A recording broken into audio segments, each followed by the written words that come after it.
Welcome back to Figure Depot. If you enjoy my content, please like, share, and subscribe. It helps me out a lot. This is the Marvel Legends 20th anniversary. 20 years of Marvel Legends, not 20 years of Hulk. Hulk figure. Comes with the Mandroid head, the alternate, more relaxed sculpt, yelling sculpt. Then we get a display base, a backdrop, all kinds of goodies. We'll take a look at those when we get it open. This is the same kind of packaging we got for Marvel Legends back 20 years ago. So fun to see those little throwback elements. Here's the figure displayed here on the package. Kind of promo image stuff. When we get the little bio here, you can read that if you like. Go ahead and pause the video now. All right, that Joker was hard to get out of the package. Whew. It's just real tight in there. They got that thing vacuum sealed, formed right around him pretty good. You gotta, especially the heads and fists, really had to tug to get those out. So, in terms of accessories, we get this awesome display base piece here. So, the ground's smashed to pieces. You got a gamma burst coming out the side. You get 1, 2, 3 peg holes, and it is detailed on the side. So really nice display base. Then you get this head for the Mandroid in gold, and it's got like a oil splatter all over the side there, like one of the hydraulic hoses burst when he ripped it off. Splattered all over there. We get alternate fist hands. You get your open hands on the figure in the package, and we get these fist hands also, which look really good. You can see the fade from like a yellow green to a more Kelly green there. Almost a forest green, just a little bit lighter than a deep forest green on the shading on those. And but yeah, they look really good. And then we get this Marvel Legends display base and that kind of classic Marvel Legends logo. It's obviously undergone a design change since then. Then you have this background piece here. You can get like the busted open wall, or you can go with the comic cover look, which looks really cool. So either one of those you prefer, and stick that down in there. And you can have a little backdrop, although he definitely is much huger than the backdrop, so it's definitely gonna get lost behind him. It's kind of funny. But yeah, still a lot of really neat accessories. Then of course we get the alternate head, which the reason I fell in love with this figure was the head sculpts. They are absolutely awesome. Look at that. That is just absolutely insane. The detail on these is just phenomenal. You get a wash in the hair. A lot of people, well, not a lot of people, there's been some comments here and there. I think majority of what I've heard, actually, feedback on these is that they really, really like it. But I have heard a couple people, say, oh, the face looks weird. But to me, I don't think it looks weird at all. I mean, Hulk is supposed to, classically, this is definitely like a 70s Hulk. Right? It's not your modern Hulk, it's not your modern comic Hulk, which has much softer look to it. Like this, it's just a more classic look. If you go back and look at some of the classic comics, it's definitely in keeping with that design. And then we got the actual figure itself. So here's a look, kind of 360 at Hulk. Very cool figure. I like the purple on this Hulk a lot more than the 80 Years Wolverine First Appearance 2-pack. To me, it's that truer purple. The other was more of a burgundy. And I love all the little white, little paint attention to details where the little rips in the jeans are. It's not very present on the back, so I'm going to go back and add some to the back portion of his pants so it's consistent all the way around, but it definitely looks good on the front. The lighting I'm using is pretty harsh and pretty close to the figure, so the difference in paint that you're seeing and the different yellows and everything is not quite so pronounced in a different light setting. So I'll give us a look at him without that huge spotlight on him so you can see how the colors blend a little better. It is noticeably different, but it's definitely coming off a lot more distinct with the camera and this particular light I'm using. One thing you'll probably notice is the face is absent of any of that kind of more yellower green that you see on the chest, hands, biceps, etc. So probably will go back myself and add a little bit more of that yellower green, some different highlights kind of in certain places on the face and around, just to make it more consistent with the rest of the body. I do like that paint application. It just needs to be more evenly distributed. I'll probably add some on the calves and in a couple other places where it's lacking. This figure is definitely designed to be viewed from the front primarily in terms of how they've applied paint detail to it, so that's something worth noting. But a really great figure nonetheless.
For some size comparisons, we have the Diamond Select Hulk, Immortal Hulk. You can see the purple in his pants is definitely closer to this purple, which is a more blue purple rather than a red purple. There is some reddish purple highlights here and there, and a more blue purple wash over it, I think is what they've done before they went back in and added the little white details. But yeah, you can see it's a great looking just a great looking figure. Really, really nice. This is probably still my ultimate, absolute #1 can't beat it Hulk figure, but this is a very close second, and primarily, again, the head sculpt on these guys. I just love those head sculpts. They're so cool. That classic look is just phenomenal. I just love it. I like, you know, vintage things, throwback things, and to me it just has that look. And you can take the white shirt from the previous edition, the 20th anniversary, and put that on there, and it looks great with that. It kind of coordinates these little white bits here to give it a nice look. Here he is with the Smart Hulk Build-A-Figure, and then I purchased a custom Lou Ferrigno head and painted it and put it on there. I painted it myself, and I went not quite yellow enough with my green, so I gotta go back in and fix that, and also hit it with a flat coat. It's real glossy. Here's the 2006 Toy Biz Hulk, a longtime favorite for a lot of collectors. Even when the new ones came out, this is still one that you'll see on people's shelves, and one that you'll see in people's action figure photography. That head sculpt is one of the primary reasons. That head sculpt is just absolutely fantastic comic sculpt.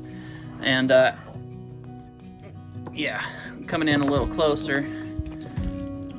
My super technical camera work here. There we go. You can see those both just have a really great classic look. Really, really nice. Alright, so here he is with the 80th anniversary. So you got the 20th Marvel Legends anniversary Hulk, and you got the 80th Marvel Comics Hulk figure, and they're on the same buck. You've got the butterfly joints, which is what sets them apart from the Marvel Select.